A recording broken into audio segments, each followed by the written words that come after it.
ہم نے دیکھ رہے ہیں کہ جنگ کے بعد مذاکرات، پھر مذاکرات کے ٹیبل پہ بھی امریکہ کی ناکامی، اس کے بعد دوبارہ مذاکرات کا ایک دوسرا دور کی باتیں چل رہی ہیں.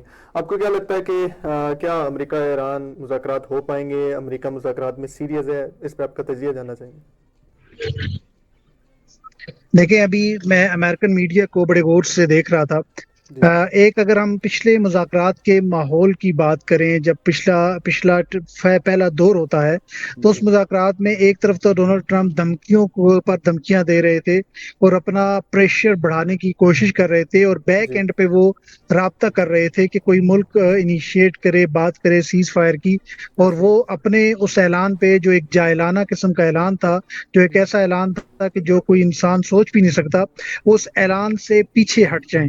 اور اس کے کیونکہ انٹرنلی امریکہ کے اندر ایک بہت بڑا پریشر ان پر تھا، تو اس پوری رات کو اگر یاد کریں تو آخری سانس تک یہ لگ رہا تھا کہ امریکہ جو ہے وہ اپنا پریشر برقرار رکھے ہوئے. لیکن اس سے اگلے دن ایک رپورٹ آتی ہے، نیو یارک ٹائم کی بھی رپورٹ ہے، یہ فائنینشیل ٹائم کی بھی رپورٹ ہے، دیگر تمام اداروں نے اس کو رپورٹ کیا کہ جب پاکستان کے وزیر اعظم شہباز شریف نے ٹویٹ کی تو وہ کوارڈینیشن میں تھے وائٹ ہاؤس کی، اور وائٹ ہاؤس کی ایسے کوارڈینیشن کے بعد وہ ٹویٹ ہوا ہے. تو پتہ یہ چلا کہ ڈونلڈ ٹرمپ کا پریشر سارا صرف ہوا میں تھا، اپنی عوام کو یہ دنیا کو دکھانے کے لیے جی تھا. لیکن بیک اینڈ پہ وہ اتنے مجبور لاچار ہو چکے تھے کہ انہوں نے سارے اتحادی ان کو چھوڑ چکے.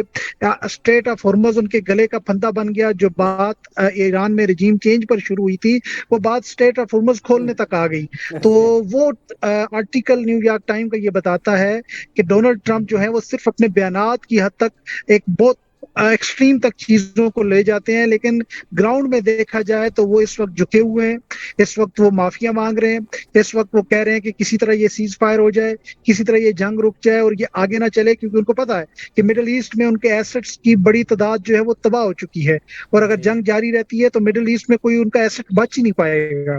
تو اب جب رضی بھائی. موجودہ سچویشن پہ آپ آ جائیں تو اس وقت جو ہے یہ لگتا ہے کہ اسلام آباد میں تو پوری تیاری ہے. ان کا جو مین وفد تو نہیں آیا جس میں جے ڈی وینس ہے یا جیرڈ کشنر وغیرہ ہیں، ویٹکوف. وغیرہ ہیں، لیکن اس کا سپورٹنگ تمام وفد آ چکا ہے، تمام سفارتی عملہ آ چکا ہے، تکنیکی ماہرین تمام آ چکے ہیں. تو اس کا مطلب ہے وہ مکمل تیاری سے آئے ہیں کہ ہم نے بالآخر مذاکرات کرنے ہیں. تو اب وہ آخری وقت تک پریشر بلڈ کرنے کے بعد وہ ناکہ بندی کو چھوڑ دیں گے.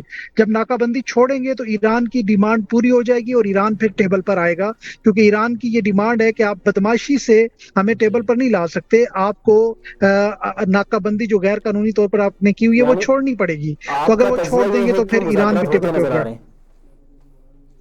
جی مجھے یہ لگتا ہے کہ مذاکرات ہوں گے، کیونکہ ایران کمل امریکہ کی پوری تکنیکی ٹیم اسلام آباد میں موجود ہے. پورا اس کا 2 جہاز بھر کے، پچھلی دفعہ بھی 105 سے زیادہ لوگ تھے، اس دفعہ بھی وہ تمام لوگ آئے ہیں جو مذاکرات کا بیک اینڈ سپورٹ ہوتے ہیں، جو تکنیکی ماہرین ہوتے ہیں، جو جی سفارتی عملہ ہوتا ہے، جو ٹرانسلیٹرز ہوتے ہیں، وہ تمام موجود ہیں. جی لیکن اب یہاں پہ یہ ہے کہ ٹرمپ بھی آخری سانس تک وہ پریشر ڈالتے ہیں، ٹویٹ کرتے ہیں، اور پھر ایٹ دی اینڈ وہ اپنے اس تمام موقف سے پیچھے ہٹ جاتے ہیں. اپنی عوام کو یہ خوش کرنے کی کوشش کرتے ہیں کہ ہماری شرائط پر جو ہے وہ مذاکرات ہو رہے ہیں، ہماری بدماشی پر ہو رہے ہیں. لیکن بالآخر جب ان کو سرنڈر کرنا پڑتا ہے تو ان کی عوام بھی ان کو اس وقت کہہ رہی ہے کہ آپ سرنڈر کر چکے ہیں، آپ ہار چکے ہیں، آپ ایک اندیکھی مہم میں گئے ہیں، آپ ایک ایسی مہم میں گئے ہیں جس میں امریکہ کا کوئی مفاد نہیں ہے. تو اس وقت ان کی عوام بھی اگینسٹ ہو چکی ہے. تو